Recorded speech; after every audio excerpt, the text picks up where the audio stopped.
Hi, I'm Sachikera. Welcome to the third video for Ethics, Your Responsibilities, Part 2.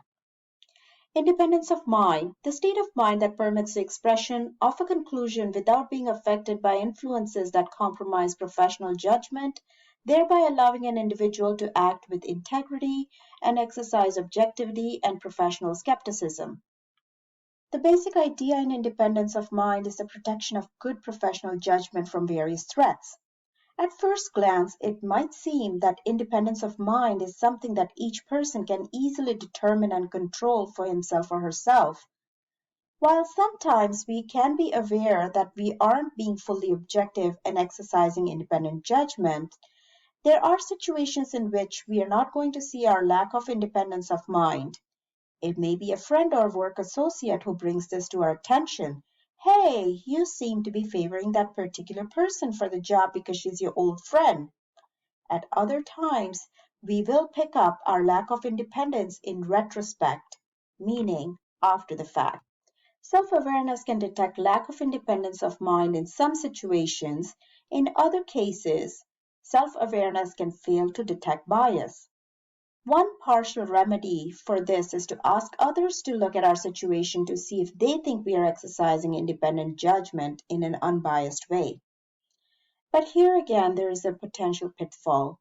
If we limit our consultations to close associates, there is the risk of groupthink, especially if there are significant inducements for us to endorse each other's opinion. In the accounting profession, reviews of public practice firms are conducted by unrelated parties. For example, in Canada, for the public practice firms who perform audits of publicly traded entities, the firm's audit files are reviewed by an independent audit industry regulator known as the Canadian Public Accountability Board. Moving on to independence in appearance. The avoidance of facts and circumstances that are so significant that a reasonable and informed third party would be likely to conclude, weighing in all the specific facts and circumstances, that a firm's or a member of audit team's integrity, objectivity, or professional skepticism has been compromised.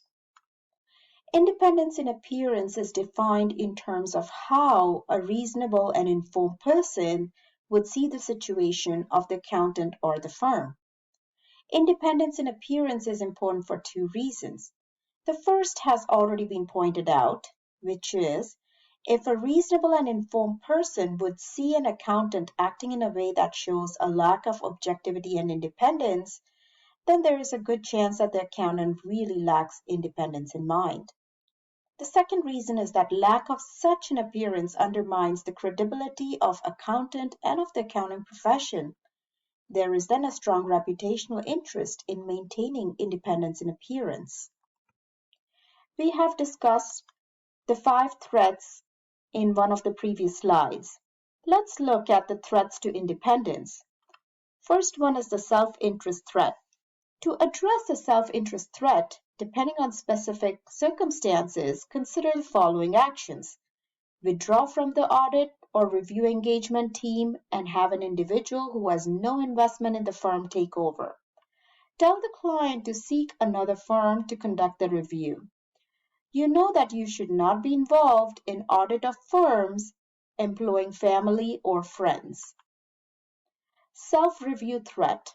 A self-review threat can happen when an accounting firm provides a variety of services to clients in an ongoing way.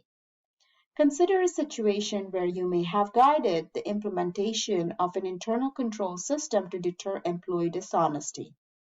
Later, you're asked to be part of an audit team that is evaluating the effectiveness of the firm's internal control systems, including the one that you spearheaded, the one that you implemented.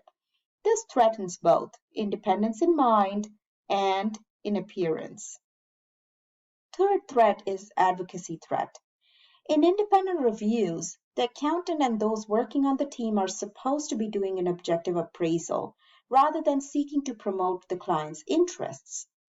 The threat is that the accountant may identify with clients' interests, so much so that he or she promotes them rather than conduct an independent review. The fourth one is familiarity threat. This threat arises when there is a close relationship with a client or employer. In such cases, familiarity breeds friendships and habit of too easily relying on long-established relationships. For example, an auditor might neglect checking inventory because in previous years there was no material divergence between company records and actual inventory. And the last threat is intimidation threat. For example, a major client threatens to take its business to another firm unless a favorable review is given. Make sure it is very important not to become too dependent on a single client.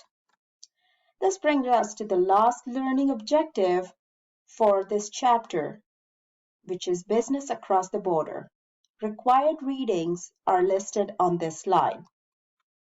The days of conducting business in a small community and dealing only with customers, clients, suppliers, and regulators who share your cultural values and background are by far and large long past. Business people have had to learn to think globally and deal with people who have a wide variety of cultural, social, religious, and political backgrounds. Conducting business across borders has its challenges. Not only are there likely to be different legal regulations and tax regimes, but there may also be important differences in expectations about appropriate and inappropriate behavior in doing business. Some of these expectations concern correct business etiquette. For example, when you have a meeting, do you get right down to business or wait until after a polite discussion of non-business matters, including the exchange of gifts? Since you don't want to offend the potential business partners, you will want to learn the local customs when doing business abroad. Local customs may sometimes raise more serious ethical issues. Should you, for example, follow local standards by offering a substantial payment to a customs officer to facilitate the movement of goods into the country? If such bribes are ethically unacceptable in Canada, are they ethically unacceptable elsewhere? Culture includes more than observable features such as different foods, manner of dress, and language. It also includes distinctive ways of making choices. Cultural differences often include different ways of seeing and valuing the world.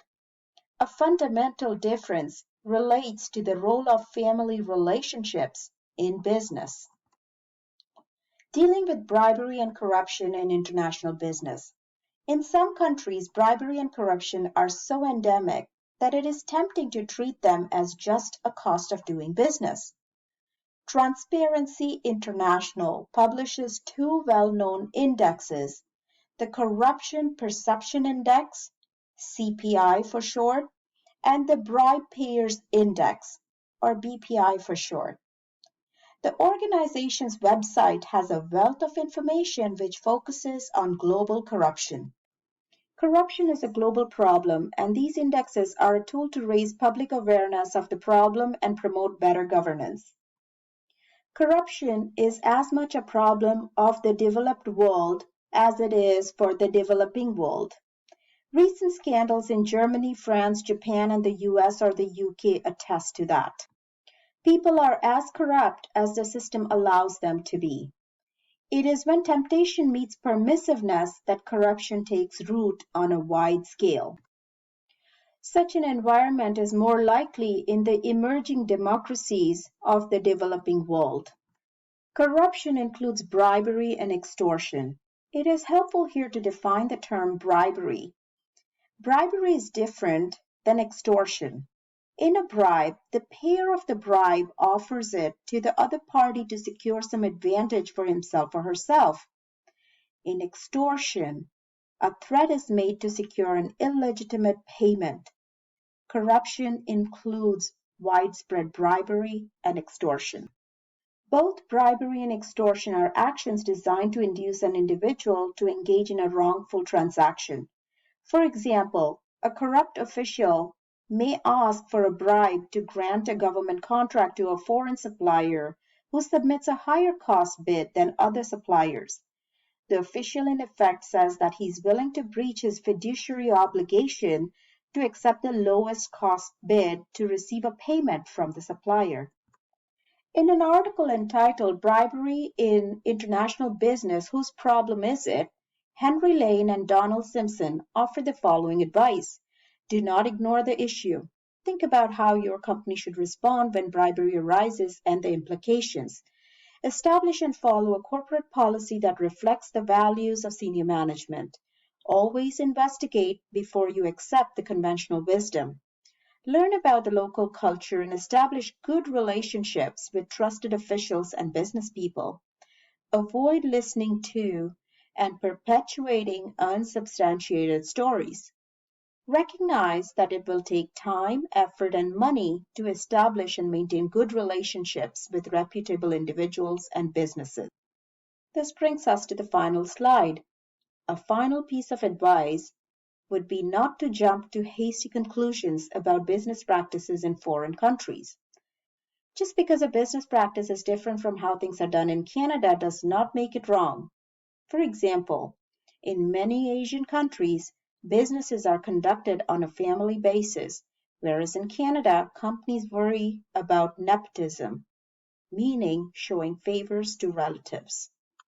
In Asia, family members are seen as more trustworthy than outsiders, while in Canada, we see hiring relatives as potential favoritism and not hiring the best person for the job.